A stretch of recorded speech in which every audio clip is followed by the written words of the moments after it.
27. That's the best. Boise State. 10. Yeah, close to 10. Oh, You guys are from Boise? I did my doctoral degree in public health. yeah. Oh, okay. Yeah. Yeah, I went to Idaho State University. Oh, How are you going?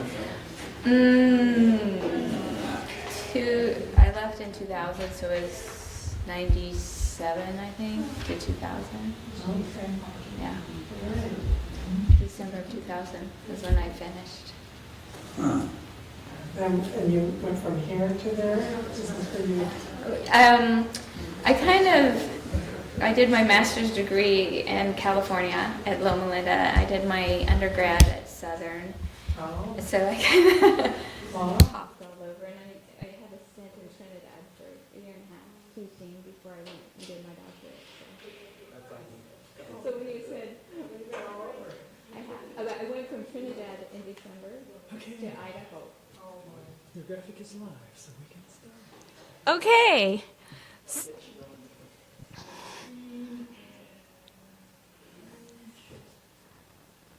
All right. So, welcome to the North Lake Church Health Seminar presentation. My name is Karen Austin, and the reason I'm doing this presentation is because it's like a passion of mine. I teach anatomy and physiology, and my favorite chapter is on the digestive system. And a few years ago, Dr. Bill did a presentation on the biome. I don't know.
not compress it, suppress,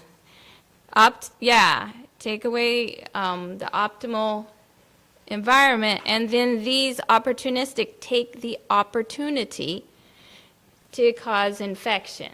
So I would probably classify them as bad. They're not pathogenic unless they're allowed to get that way and cause problems. So the normal residents living on us help to keep those under control. And then we have our own bacteria that belong somewhere in our body. It's when they move to a new location that they cause a problem.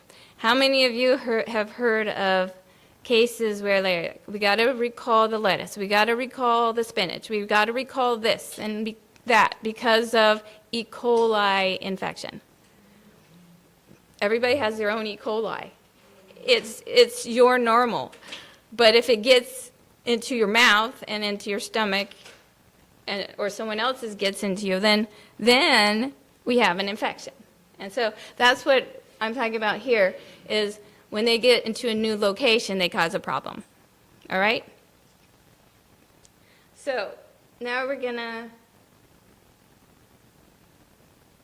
take a look at all the different, and this isn't all of the different types. This just kind of gives you an idea of the different locations. We have bacteria. We have them in our mouth. We have them in our nasal cavity. We have them in our, I shouldn't be doing that. We have them, you can't see if I point.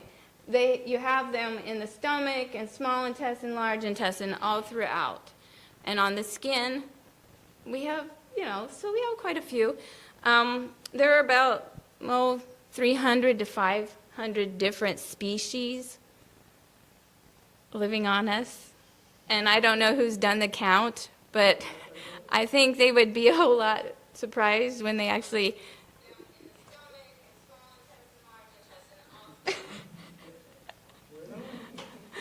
So now we're starting, okay. Okay, so... Okay. Oh, okay, good. So now we're going to just work our way through the digestive system. And I'm sure you guys know about all these structures, right? You've heard of your mouth. That's one reason I love teaching this chapter to my students, is because it's familiar to them.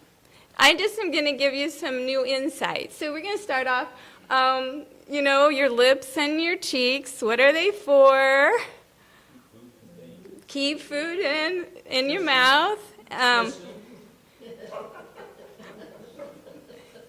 You have your tongue chewing. Well, you don't use your cheeks for chewing. Storing. Maybe. Storing food. Use it for moving it in and out of the teeth. Right, that's true. And your tongue is to help move things around. Can you imagine what it'd be like to get peanut butter on the roof of your mouth without having a tongue to pull it back down? That tongue is really important. And it helps with swallowing because the tongue has to push the food to the back so you can swallow it. So, and then teeth, we already discussed this for breaking down food. Salivary glands, what makes the food moist enough so that you can actually swallow it? We need some moisture. You have mucus that's put in with the saliva to just help make it smooth, slick, soft so it can move. And then there's enzymes in there to help digest the food chemically. There's also antibodies and enzymes for breaking down bacteria. And so there's a number of things in your saliva. So just a brief overview.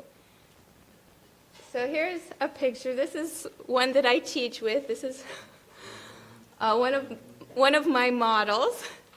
So you got the lips, the tongue. Now, the salivary glands, you may not be familiar with where you find them. You've got some on your cheeks, just below your ears. Those are the parotids. And then you've got some under your lower jaw. Those are the submandibular. And then under the tongue, you have some salivary glands. Have you ever, been talking to someone or you open your mouth and all of a sudden you spray?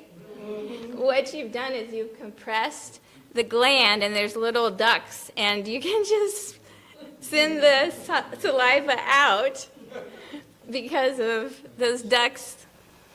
So, those are the structures. Now, what is the resident microbiome in your mouth? Well, first of all, again, it's to help keep those opportunistics under control. How many organisms come in your mouth? Yeah, a lot. On your food, in your water. Well, hopefully not the water, but, it could. Forks, on the fork, there's all kinds of ways that organisms can get in your mouth. And so we actually have some microbes in the mouth to help keep things under control. The problem is they can cause infections. Have you ever bitten your cheek? And then it gets really sore and red and inflamed. That's because you have your resident bacteria. They're like, oh, an open spot. Let's jump in. Yeah, I had braces, 2 rounds of braces. And those wires were constantly causing sores in my mouth. And so, very familiar with that situation. And the sore, you probably heard it called a canker sore. Yeah. All right, so this is just a really interesting picture I found. These are cheek cells, and these are some bacteria that you find on your cheek cells. And all you have to do is scrape the side of your cheek, and that's what you get.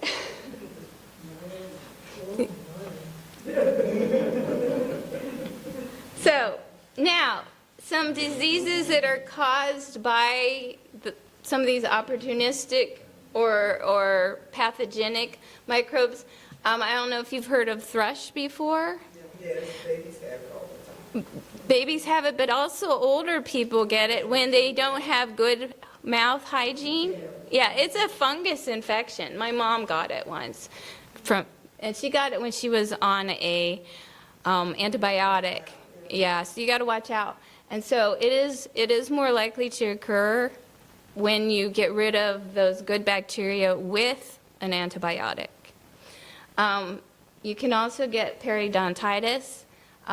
Peri means around, and odont means the tooth. So if something is around the tooth, you actually have a ligament that helps to hold the tooth in place in the bone, and that can become infected with the bacteria.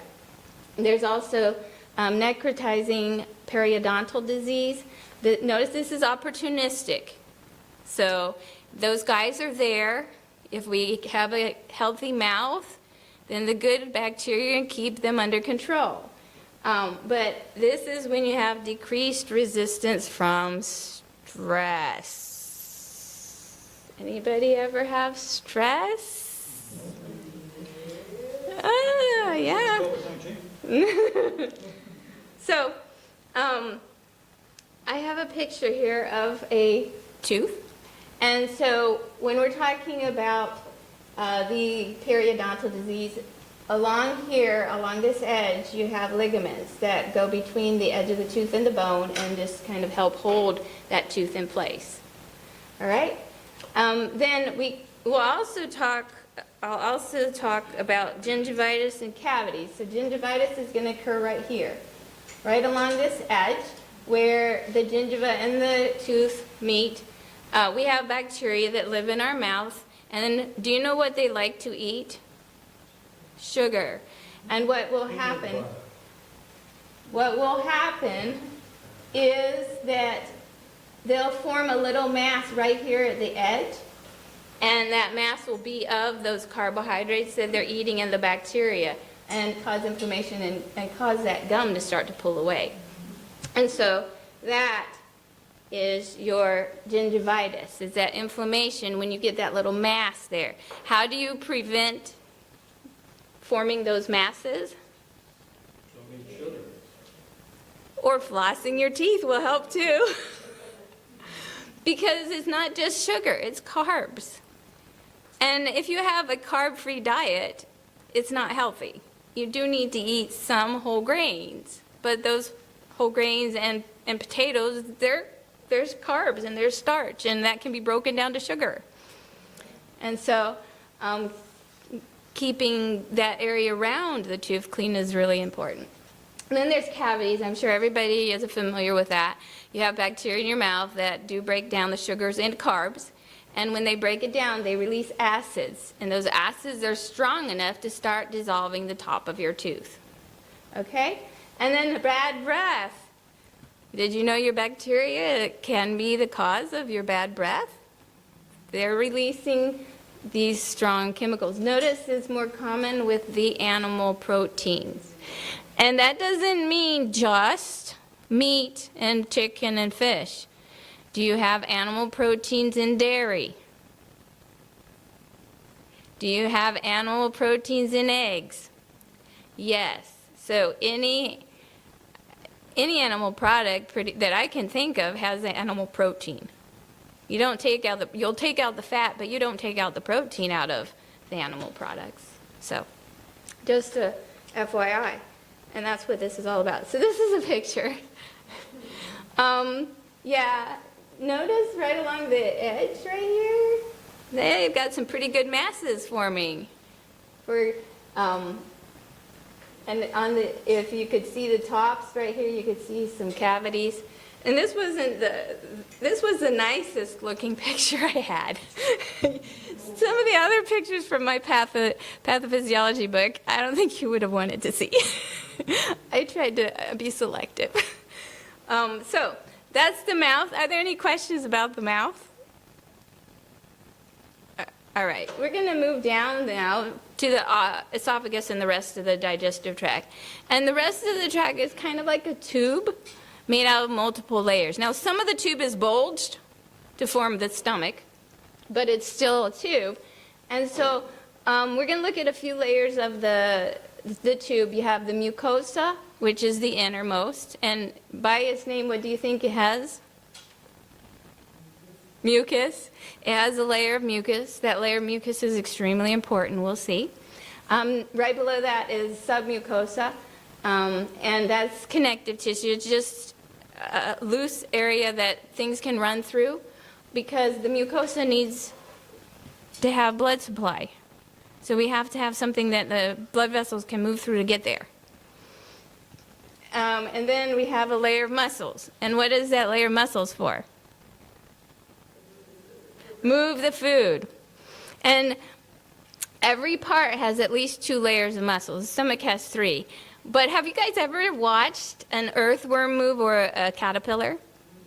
They go and stretch long with the front, and then they pull the back forward and get really fat. And they stretch long. They're alternating between 2 sets of muscles, and that's how our body moves the food. It alternates between circular muscles to squeeze it, and then longitudinal, circular. So our digestive tract is doing like an earthworm does. Doesn't your blood vessels do the same thing? No. How does it get the blood from the legs up? That is another topic.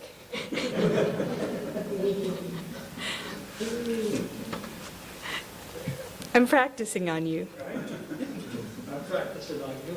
The guy from Colorado. All right, so here is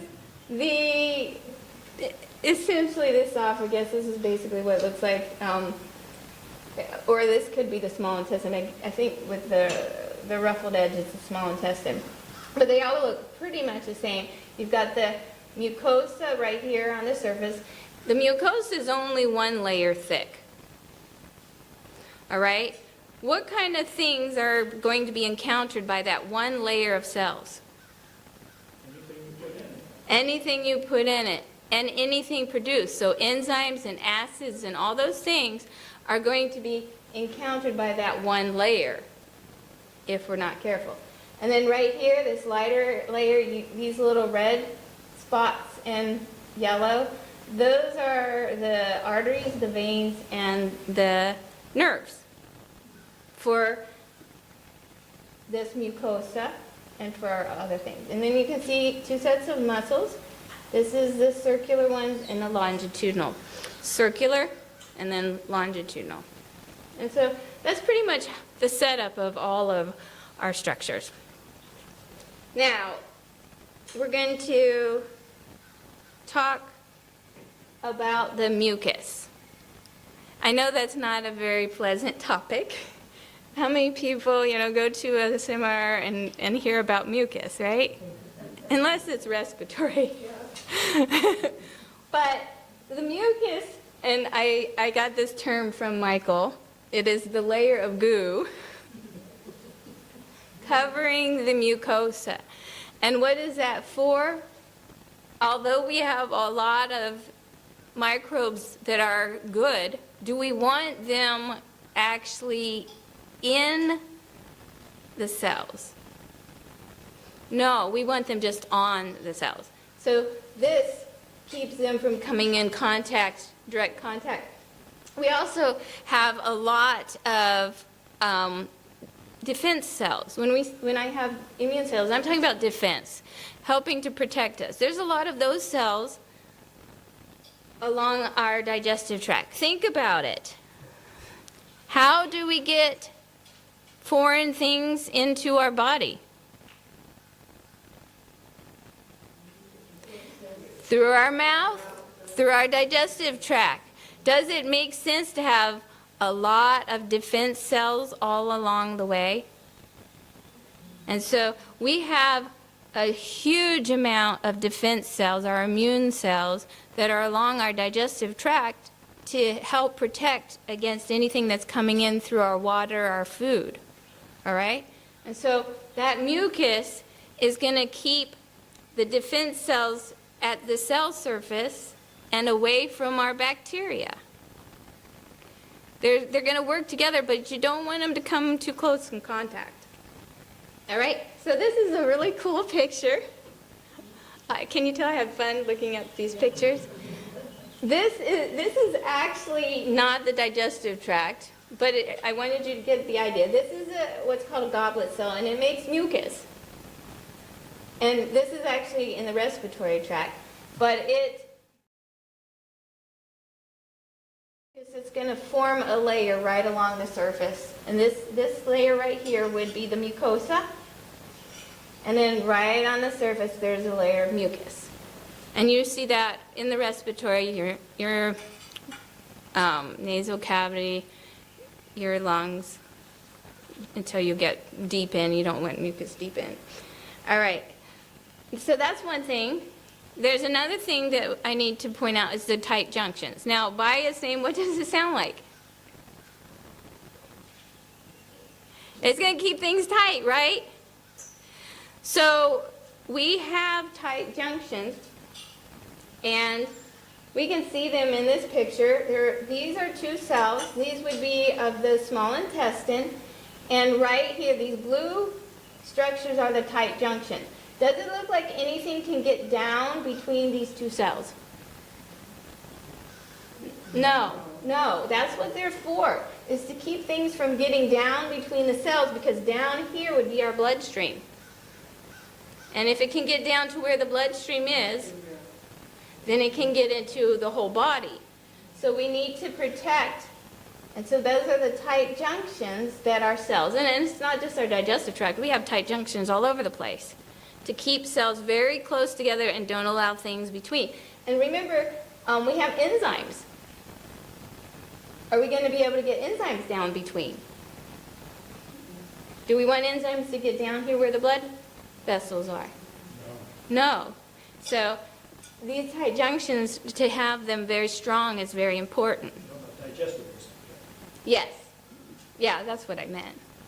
Digestive enzymes. There are other enzymes inside cells doing all kinds of... We didn't start digesting ourselves. Yes, that's what I'm getting at.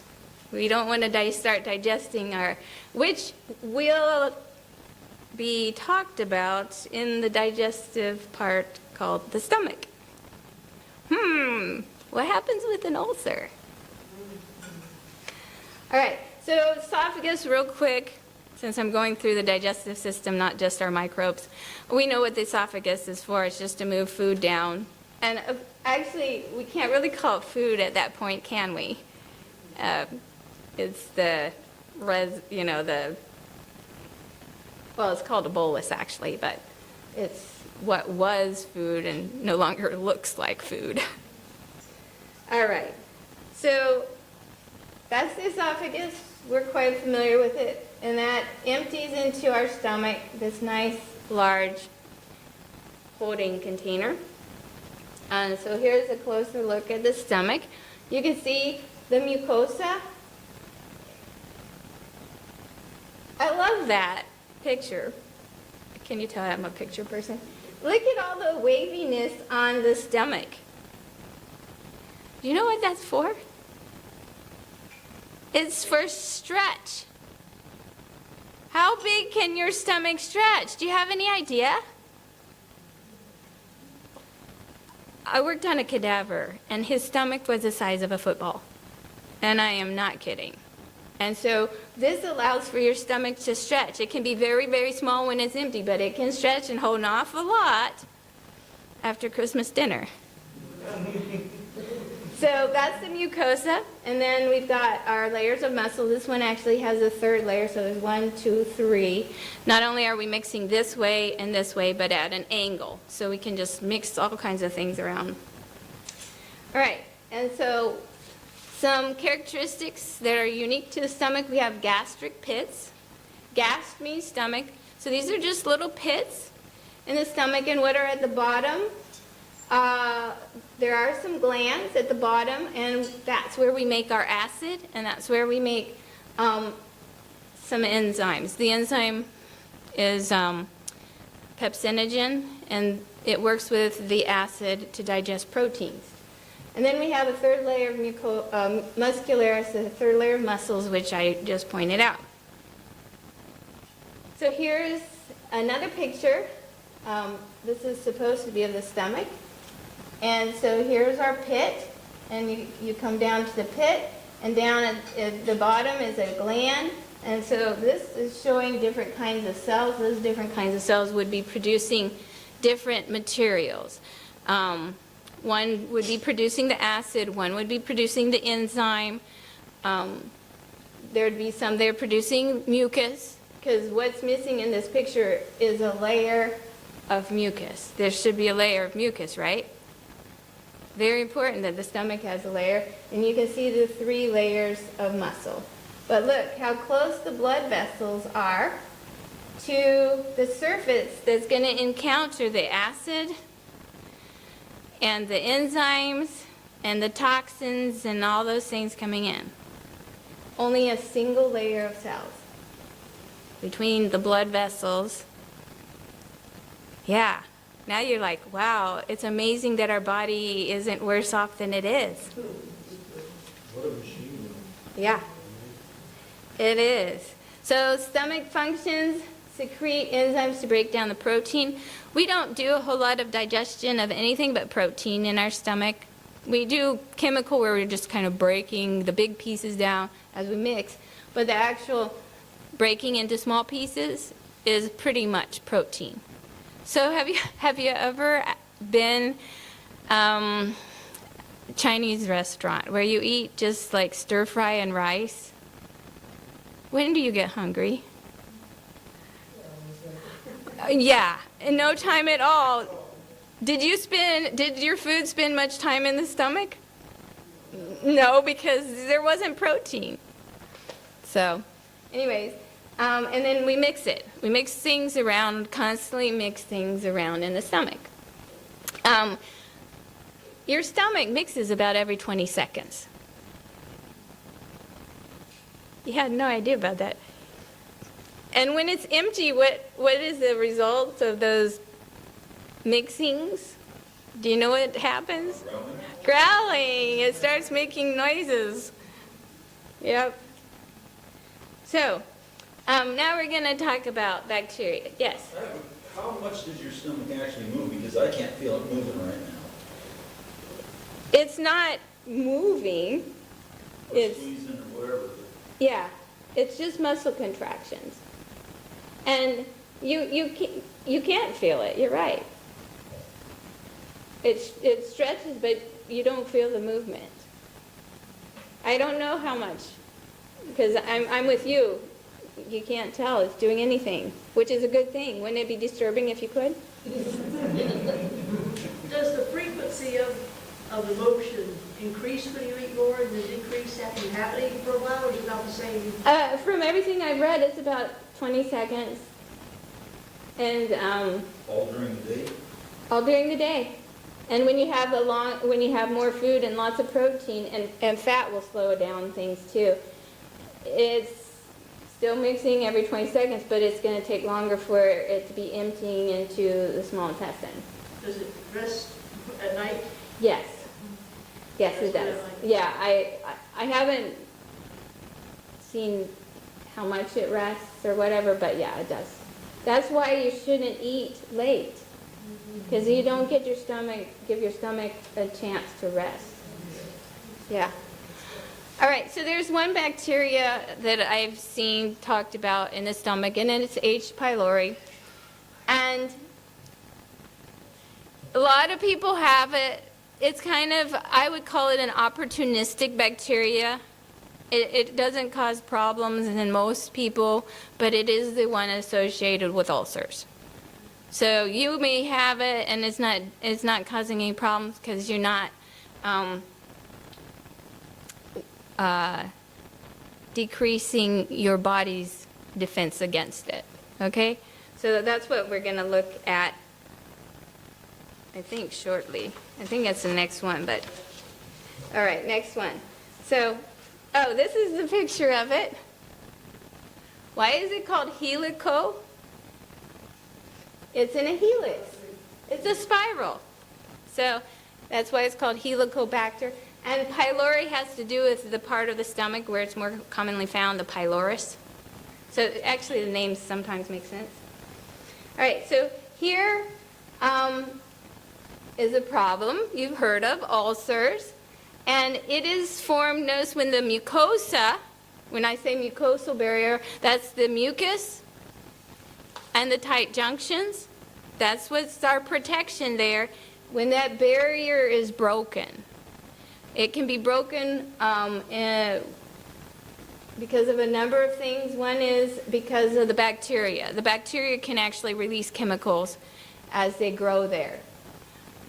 Stress can decrease the blood flow. NSAIDs, does anybody know what NSAIDs are? Those are your over-the-counter pain medications like aspirin, ibuprofen. Those are NSAIDs.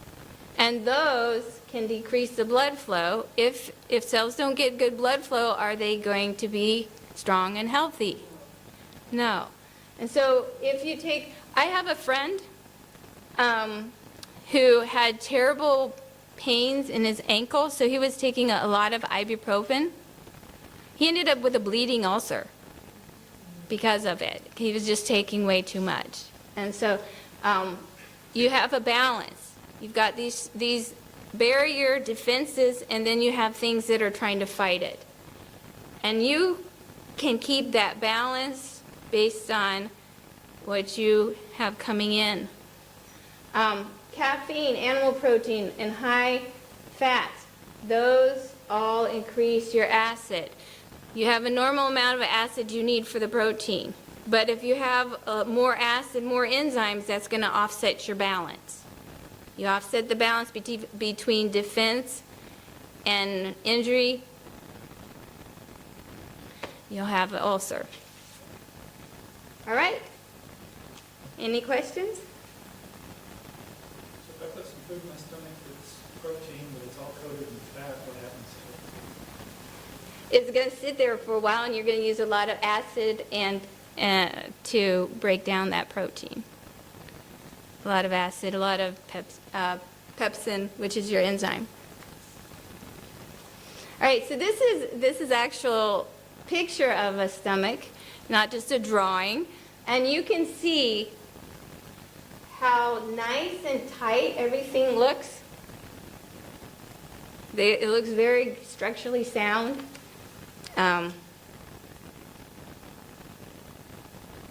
This is a progression of an ulcer.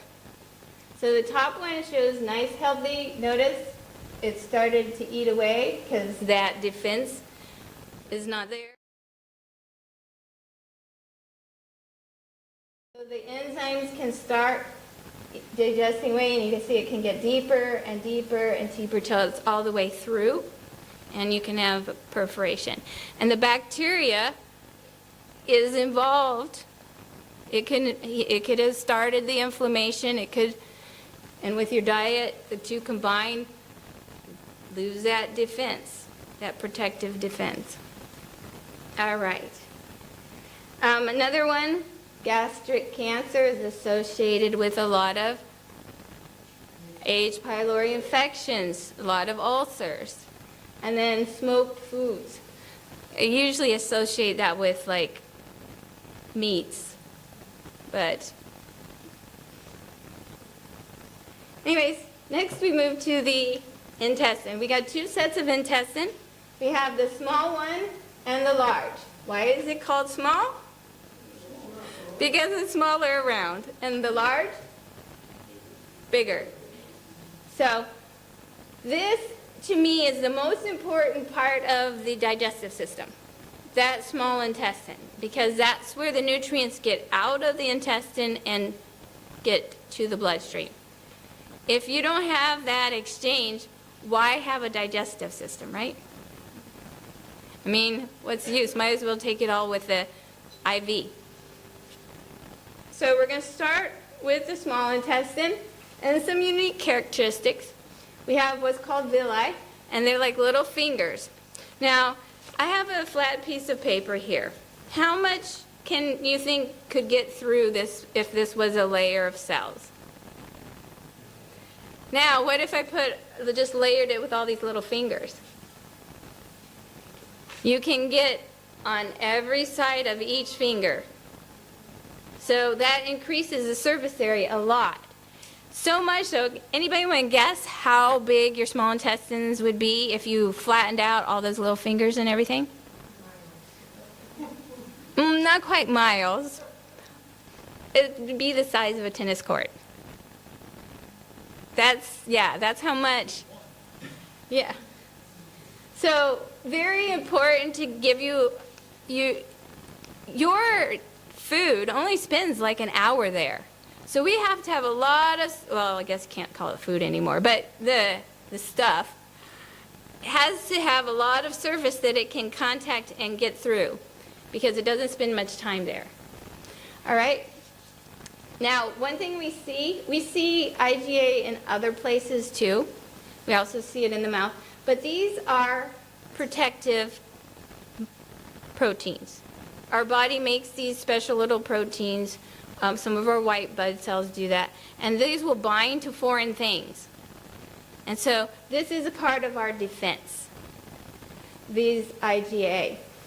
And if something, notice the allergens. So if an allergen comes in, something that would cause an allergy, if they can get into the bloodstream, then our body can convert them into allergens. If they can't get into the bloodstream, they're just going to go out and they won't be a problem. So if we have something in our digestive tract that prevents them from getting into the bloodstream, we're going to have less allergies, right? Yeah. All right. So this is another really cool picture. This is from one of those scopes. This is the inside of your small intestine. You see all those little villi, those little fingers? Isn't that a cool picture? Sorry. I love, anatomy. It's just amazing. And this is a close-up view.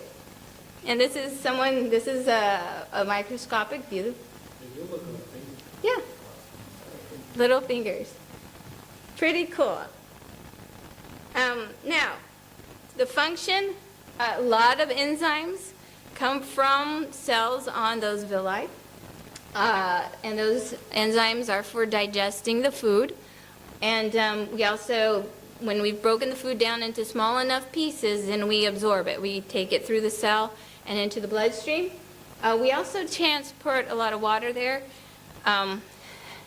Your small intestine reabsorbs something like 8 liters of water a day. So we have a lot of water movement. We don't drink 8 liters, except Michael might, but most people don't. What it is there's a lot of water in your saliva, a lot of water in your digestive juices, your stomach juices, and so you're just reabsorbing, and so your small intestine does a lot of that. All right?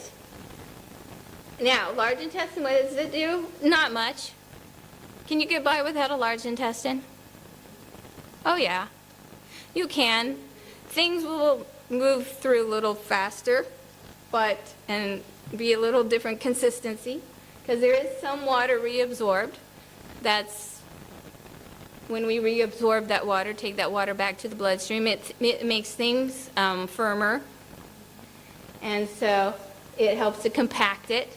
We do return a little bit of electrolytes, and these are like ions our body needs: sodium, potassium, chlorine. You've heard of those, right? Your body needs those. So we get a little bit back with that. That's why people with chronic diarrhea really need to be taking electrolytes, because they're losing, right? All right, so now we move to the bacteria. Trillions. Can you even fathom trillions? In one of the books I read, it said 3 to 4 pounds worth. If you took out just the bacteria, and do you know how big bacteria are? There are, teeny, teeny, tiny, tiny, tiny, tiny. Tiny, tiny, tiny. So there's lots of them, trillions of them. And they do an awful lot. So we're going to spend the rest of the time talking about these guys. First of all, here's a picture. These are cherry-flavored Tic Tacs. No, and so these would be the microvilli. If you looked at your villi, and each cell would have a bunch of little fuzzy fingers on them. So this is down to the cell level. So that's why they're so small. Now, how do you get the bacteria? Right? And when? You get it as you are born. And depending on which way you were born will depend on what kind of bacteria you get.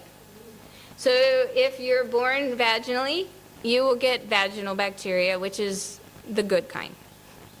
If you are born by C-section, you will get skin bacteria in your digestive tract, and that came from the doctors and the nurses that handled you. Yes, hospital bacteria. Does that sound good? No. Now, once you start nursing, the materials in the breast milk help to grow the good bacteria. So even if you were born by C-section, you have all these skin bacteria, you can feed the good bacteria, but how many babies aren't breastfed? It doesn't say that formula will, right?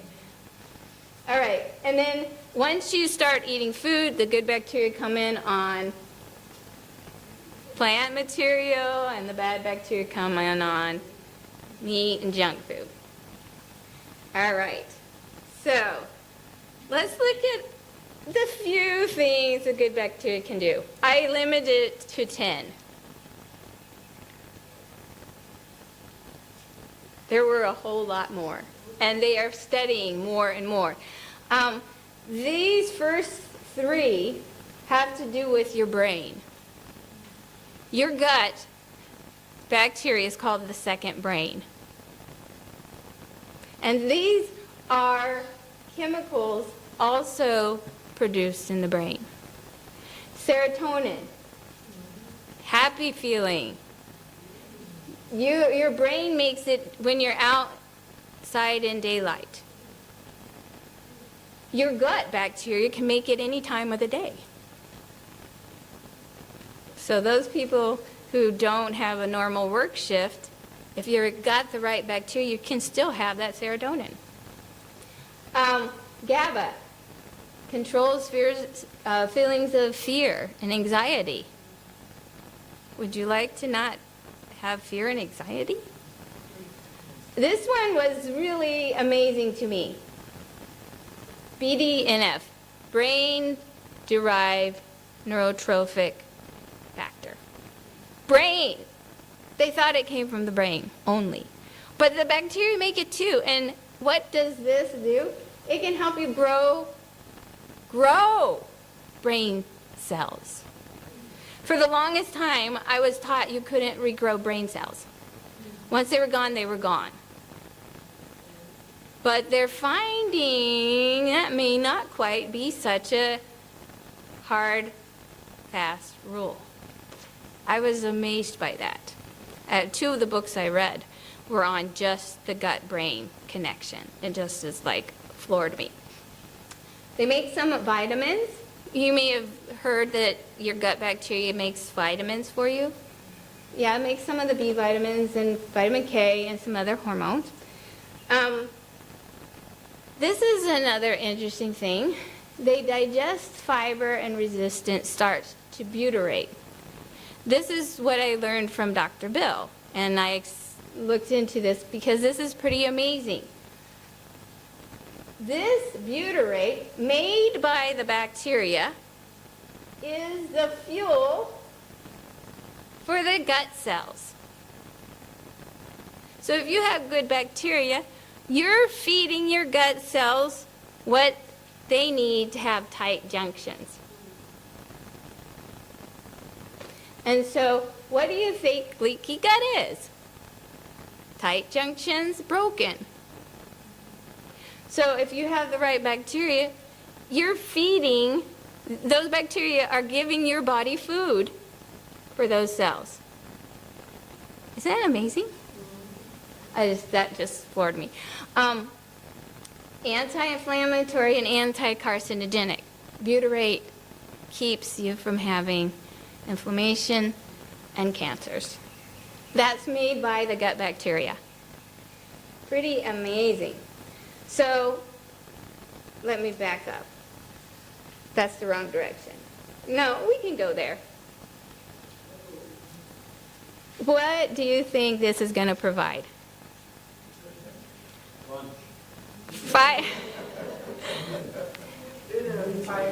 Fiber. Can you get fiber from animal products? No. No. Fiber is a plant product. And resistant starch. That's what this picture is, right here. These are foods that provide resistant starch. Can you get resistant starch from animal foods?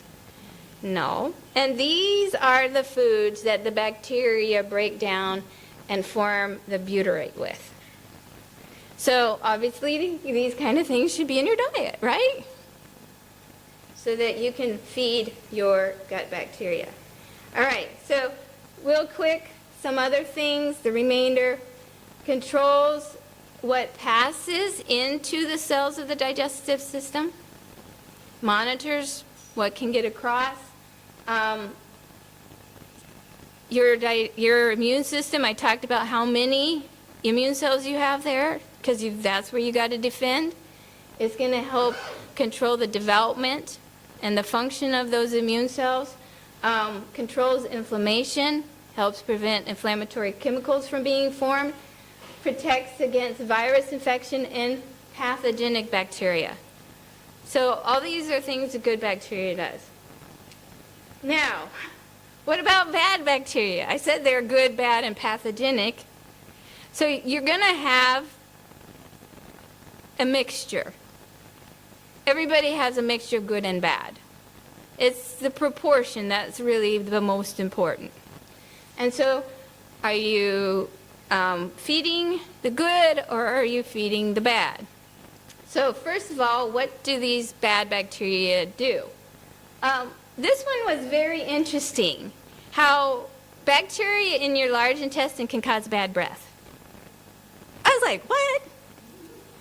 But what happens, and notice it's animal protein again, the bad bacteria break down that animal protein, and that animal protein has sulfur compounds, and they'll break down and release the sulfur gas. The gas gets into the bloodstream, and how do you get rid of, okay, I know I'm going to get the wrong answer, and I can already see who's going to say it. How do you get rid of gas? One way you get rid of a lot of gas is through your mouth. Carbon dioxide is a gas. So how do you get rid of that sulfur gas? One way is through your mouth, okay? So you exhale, you breathe out that gas that was produced in your intestine. They also release gas that goes out the other direction. So you've got sulfur gases going out both ends of your digestive tract. And they can cause weight gain. They release the inflammatory chemicals that lead to inflammation, and they change how you perceive pain. Something may feel like it hurts more because of the gut bacteria you have. If you have happy chemicals, are you going to feel pain so much? Right. Okay, so how you get an imbalance between the good and the bad? What changes it? What you feed your bacteria. So, how do you get bad? What do the bad ones like to eat? Sugar. And notice, that's not the sugar, it's just half of the sugar. It's the fructose part of the sugar. The glucose you use for energy, but the fructose part of the sugar actually feeds them. Low fiber foods, white flour, white rice, low fiber, feed the bad bacteria. Artificial sweeteners. That one I found interesting. So, because they're like, oh, don't eat sugar because it's bad for you. The artificial is just as bad or worse. Chemicals. Here's your NSAIDs again. Antibiotics. Pesticides. Where are you going to get pesticides? On your food. On your food. So you really, even if you have a full plant-based diet, you need to make sure you're washing them good or getting organic, because you want to make sure you're not getting these pesticides, herbicides. Those come in on your foods too, especially like the GMO foods. Higher load. Pesticides, animal food or plant food? Animal food has more pesticides than herbicides because they use the GMO corn for the animals, the chickens and the, so yeah. So herbicides, that's, when I found out about this from a previous seminar, I was like, okay, all my corn and all my soy have to be organic. Okay, and what do these chemicals do? They kill the good bacteria. Now, one thing I want to point out, these are chemicals that are coming in your digestive system. Do you get chemicals anywhere else in your body? On your skin. Do you have good bacteria on your skin? Do you think some of those chemicals that are getting onto your skin are killing your good bacteria on your skin? When I discovered that, I changed a lot of my hygiene products. It's like, now my moisturizer is coconut oil. There's no chemicals in coconut oil. So, that's just a side note. Chemicals aren't just for against the bacteria in the digestive system, it's against bacteria all over you. Notice it says chlorine. Where are you going to get chlorine? Water. I have a filter on my faucet now. BPA. plastics. So you got to watch out for the plastics, especially if you're heating in the plastics, because the BPA can be released, gets in your digestive system, and they'll kill your good bacteria. So now you know why they say not to use those plastics. This is a very good meal for your bad bacteria. Yep. I think it was a little kid's birthday. This is one candle. Anyways, so what are some symptoms of having an imbalance, indigestion, constipation, stress, slow ability to think? Your brain is sluggish. Did we see some brain stuff being formed by our good bacteria? You think there's a connection there? All right. Last thing I want to talk about, we're doing okay time-wise, is leaky gut. This is what can result from having the wrong bacteria. You can end up with leaky gut, and that's when you break down those tight junctions.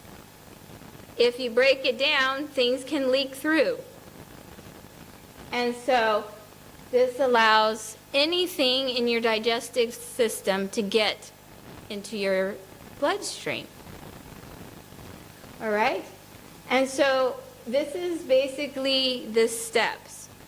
First of all, you have to get rid of your good bacteria, right? Because the good bacteria are making that butyrate that keeps that tight junction.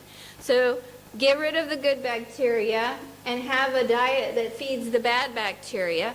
Because do the bad bacteria make the butyrate? No, they don't. So we get that dysbiosis and imbalance, and we're headed towards leaky gut. If we don't make butyrate, do our mucosal cells, our lining cells, have food? That butyrate is for those cells. And they aren't getting any food now, or at least not the best kind. So there is going to be inflammation. So now we're just going to break these tight junctions right here. And if our bloodstream is down here, we're headed there. Doesn't take, it's one cell layer it has to go through, and we're there. So we have inflammation. The inflammation breaks the tight junctions. Now we can get things through. We get it into the bloodstream. Notice diet high in animal fat increases the number of bad bacteria. So not only are you letting them grow, but you're increasing the number, and you're going to have more inflammation. All right? So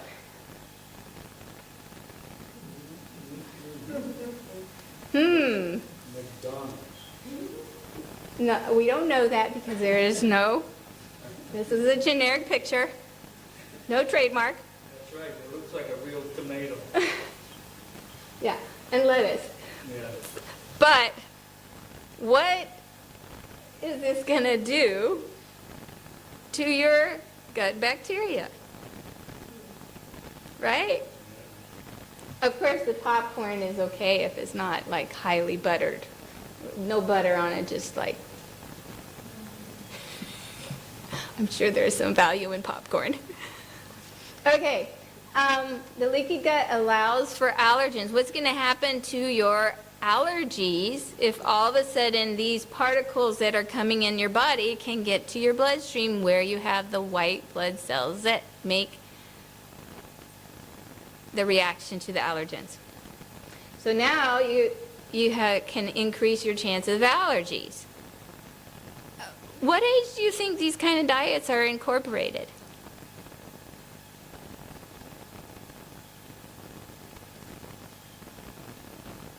How far is this from a Happy Meal? How early do children start eating French fries? Yeah. No, not even. You don't even have to have teeth to eat French fries. I remember when my niece was a baby, my brother prided himself in being the first to introduce her to ice cream.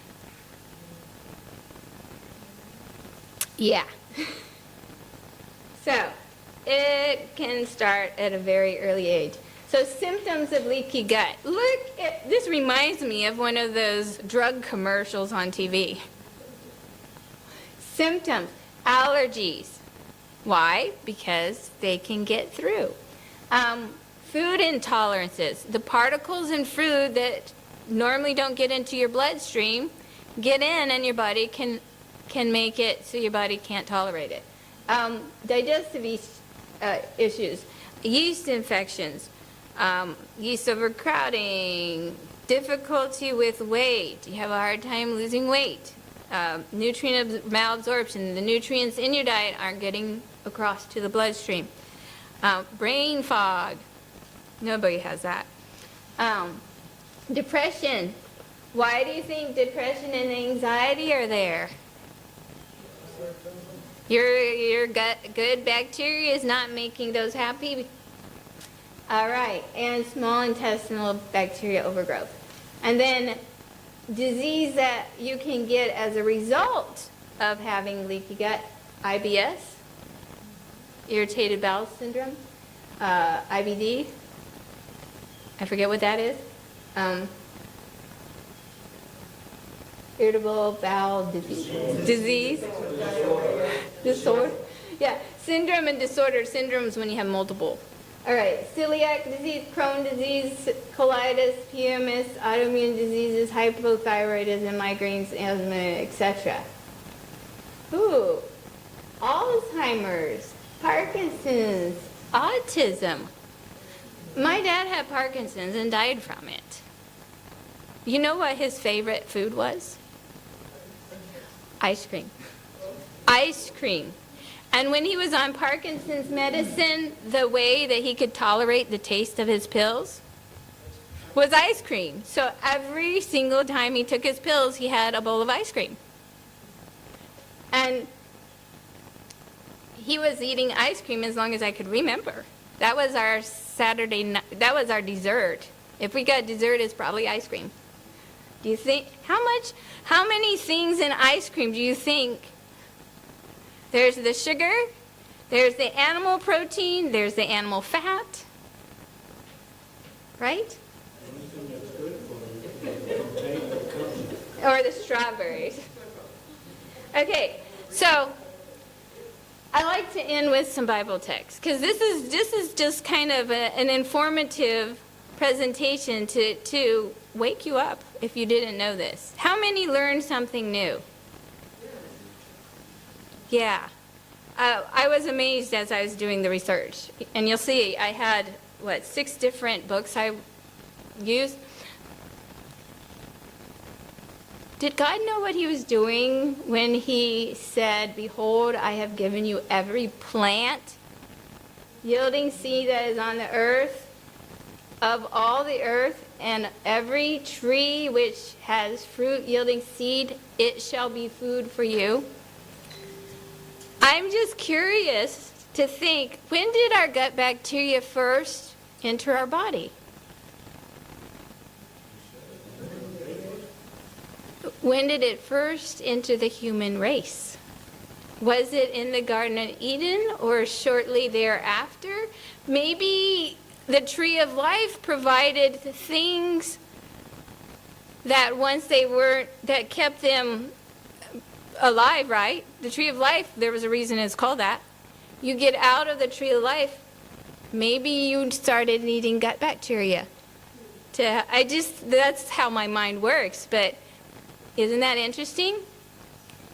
God told them to eat the things that would feed the gut bacteria whenever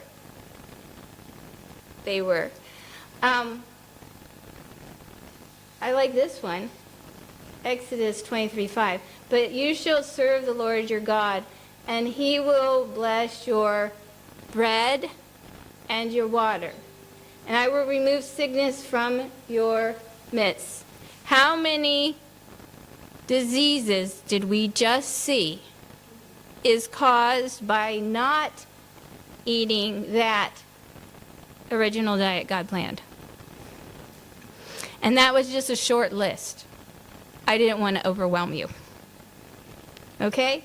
And this last one, 1 Corinthians 3:16, 17. Do you not know that you are a temple of God and that the Spirit of God dwells in you? If any man destroys the temple of God, God will destroy him. For the temple of God is holy, and that is what you are.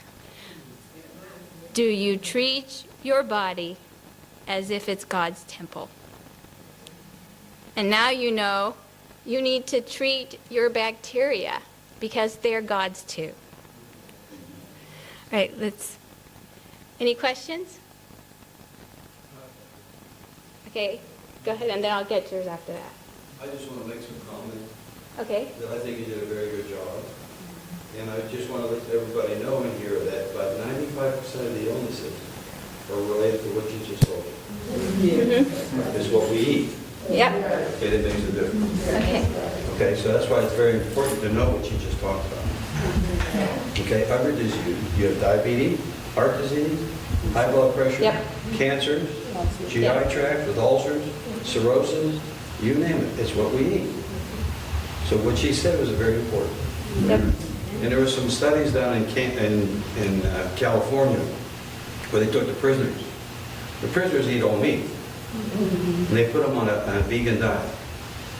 Now most of the prisoners, when they leave, 80% come back. When they fed them a vegan diet, only 40% come back. Wow. Okay? Wow. And Walter Bates has made some comments too. He says, there's people who have taken lions and they fed them vegan diets and they quit eating animal meat. Okay? So we can change the way our attitude is by what we eat. Okay? So it's so important. And all the biomes is a new organ. They've finally realized that the bacteria in the gut, in our gut, is an organ. Just like your heart and everything else. They make 80 to 90% of your transmitters in your brain are made in the gut. That's right. And it's affected by what you eat. That's right. So since it's so important for all of us, for prevention of disease and reversing disease. All right. And you had a question? Yeah, I just was wondering about I've been reading about beans and grains being sprayed with herbicides. Mm-hmm. Is that going to be a problem? That's why I do organic.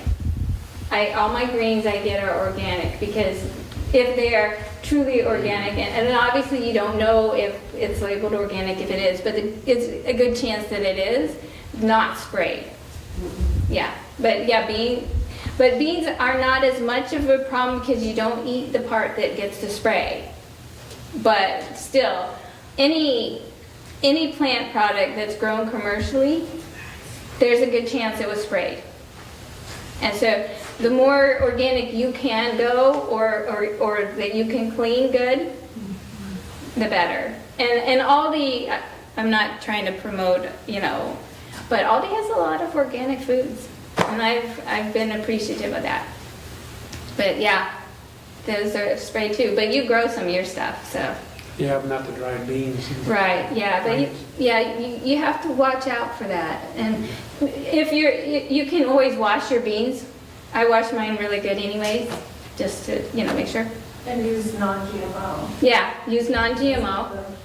Or, if Oh, the ones that are sprayed, aren't they non-GMO? Because they spray them before they harvest to get them. That's very true. Yeah. It can be sprayed and be non-GMO. Yeah. That's why I do organic. That's why I do organic. Yeah. Thank you. I just want to put in a plug. Next time I do a presentation, I don't know when it will be. It will be a sequel to this one.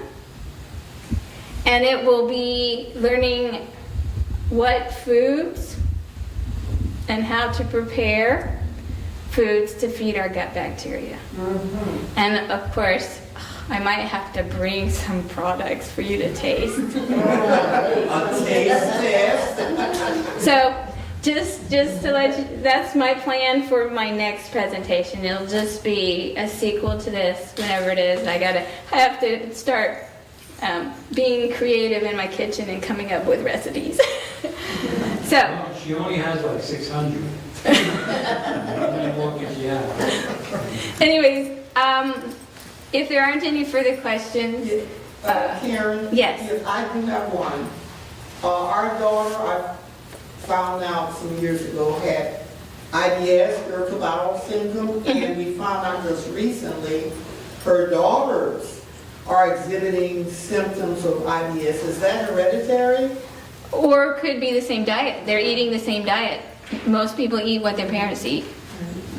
I had to consciously change my diet from what my parents did. So if there is genetic, there's always the big factor of what you're You eating. just found that out Yeah. recently. Yeah, yeah, no, She there's, struggled with that a long yeah, time. she's probably eating the same thing her mom did. Thanks. Okay? Did you want to say something? Yeah, Okay. I want to say thank you for presenting. Oh, you're welcome. Did you enjoy this presentation?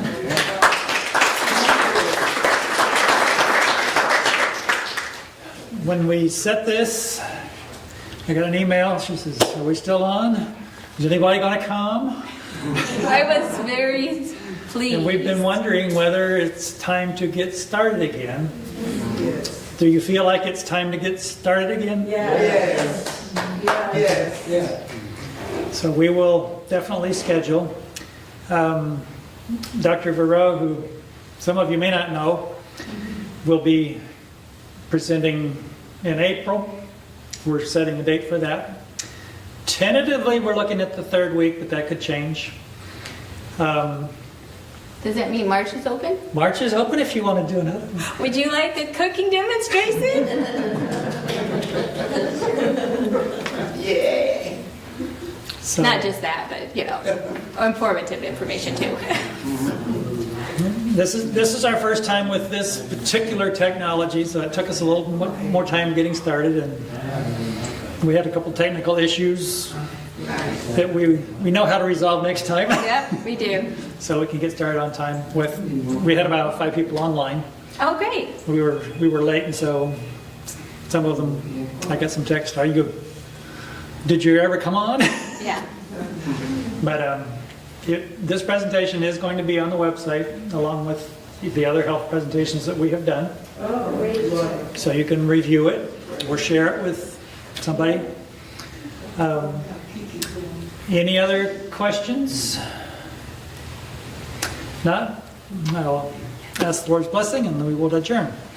Father, we thank you for this day. We thank you for the opportunity to come together and learn more about these marvelous bodies that you've given us.